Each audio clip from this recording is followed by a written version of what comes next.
आता या कसबा विधानसभा मतदारसंघातील पोटनिवडणुकीचा निकाल हा पोल पंडितांनी वर्तवलेले अंदाज हे भाजपसाठी काही अनुकूल दिसत नाहीयेत। कसबा विधानसभा मतदारसंघामध्ये भाजपला धक्का बसण्याची शक्यता पोल पंडितांनी वर्तवली आहे आणि या कसबा मतदारसंघामध्ये भाजपच्या हेमंत रासनेंची सीट ही धोक्यात असल्याचं सांगितलं जातंय। तर पिंपरी चिंचवडमध्ये भाजप आपली जागा राखण्यामध्ये यशस्वी होईल असा देखील दावा करण्यात आलाय। संपूर्ण महाराष्ट्राचं लक्ष कसबा पेठ आणि चिंचवड पोटनिवडणुकीच्या निकालाकडे लागलंय। या पोटनिवडणुकीचा निकाल महाराष्ट्राच्या राजकारणाला कलाटणी देणारा असणार आहे। कसबा पेठ मतदारसंघात भाजपला धक्का बसण्याची शक्यता पोल पंडितांनी वर्तवली आहे।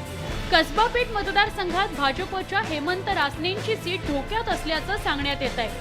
तिथं काँग्रेसच्या धंगेकरांचा विजय होईल असा अंदाज वर्तवण्यात येतोय। पोल पंडितांनी रवींद्र धंगेकर हे बाजी मारतील अशी शक्यता वर्तवली आहे। कसबा पेठ मतदारसंघात एकूण 50.23% मतदान झालं। यापैकी काँग्रेसच्या रवींद्र धंगेकर यांना 53.23% मतं मिळवून विजयी होतील असा अंदाज वर्तवण्यात आलाय।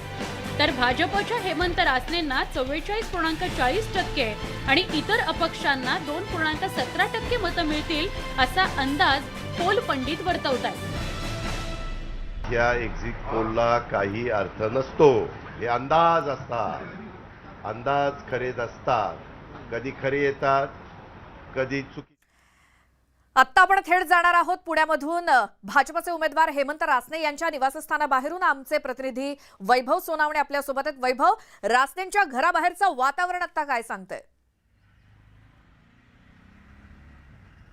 श्वेता, रासनेंच्या घराबाहेर एक दोन कार्यकर्ते वगळता स्वतः हेमंत रासने आहेत। रात्रभर झोप लागली आहे का? झोपलो होतो मी, साधारण 12:30-1 वाजता झोपलो, 5:30ला उठलो। माझ्या नेहमीच्या पारंपरिक पद्धतीनुसार आंघोळ पूजा देवदर्शन आता केलेलं आहे घरातून।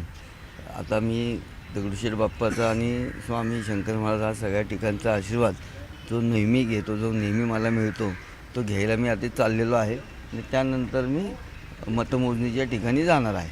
काय धाकधूक किती आहे रात्रीपासून? काय तुम्हाला वाटतं इतकी ज्याला हाय व्होल्टेज इलेक्शन असं म्हणता येईल अशी इलेक्शन आहे? एक्झिट पोल काही तुमच्या बाजूने आहेत, काही धंगेकरांच्या बाजूने आहेत।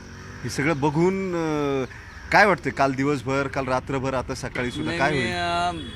भारतीय जनता पार्टीचा मी गेली 30 वर्ष प्रामाणिक कार्यकर्ता आहे। पक्षाने मला उमेदवारी दिली। माझ्याबरोबर असणारे सर्व मित्र पक्ष, भारतीय जनता पार्टी, शिवसेना, RPI, शिवसंग्राम, लोकजनशक्ती पार्टी, या सर्व पक्षाचे कार्यकर्ते, नेते सगळे माझ्याबरोबर होते। गेली 20 दिवस, मागील 10 वर्षात या देशाचे आदरणीय पंतप्रधान मोदी साहेबांच्या नेतृत्वाखाली जो देश हा जगात शक्तिशाली म्हणून आता त्याच्याकडे पाहिलं जाते, जो विकासाचा झंझावात मोदी साहेबांच्या नेतृत्वाखाली झाला, शिंदे फडणवीस सरकारचे 6 महिन्यापूर्वी आलेलं आहे आणि मागे जे युतीच्या काळातलं सरकार होतं त्याच्या माध्यमातून जो विकासाची गती या महाराष्ट्र राज्याला प्राप्त आली होती। विशेष करून फडणवीस साहेब मुख्यमंत्री असताना पुणे शहराच्या विकासाकरता पुढील 50 वर्षाचा दृष्टिकोन ठेवून ज्या पद्धतीचा विकास फडणवीस साहेबांच्या नेतृत्वाखालील महापालिकेच्या 5 वर्ष महापालिकेतसुद्धा भाजपची सत्ता होती, त्या काळात जो झाला, पुढील 50 वर्षाचं नियोजनबद्ध प्रचार, जी मेट्रो आली, अंडरग्राऊंड मेट्रो आली, नदी सुधार प्रकल्प आला, बरीच कामं केली। अशा त्याच्यातून जो विकासाचा जो झंझावात केला त्याला संपूर्ण जनतेचा, मोदी साहेब, फडणवीस साहेब, शिंदे साहेब असतील किंवा मी गेली 30 वर्ष केलेली प्रामाणिकपणे काम आणि त्यातून जे विश्वास आणि आशीर्वाद जो जनतेचा आम्हाला मिळाला आहे, तो आज सुद्धा आमच्या पाठीशी आहे ह्याची मला खात्री आहे। शेवटचा प्रश्न, तुमची काय अपेक्षा? किती मतं? चांगल्या मताधिक्याने तुमचा एक्झिट पोल आमच्या अंदाजानुसार 20 ते 30 हजारच्या मार्जिनने आम्ही निवडून। ठीक आहे, शुभेच्छा तुम्हाला। हेमंत रासने आपल्या सोबत होते, त्यांचा विश्वास आहे 20 ते 30 हजाराच्या फरकानं ते निवडून येतील। दगडूशेठच्या दर्शनाला चाललेत, रात्री 12:30 वाजता झोपलो असं म्हणतायत।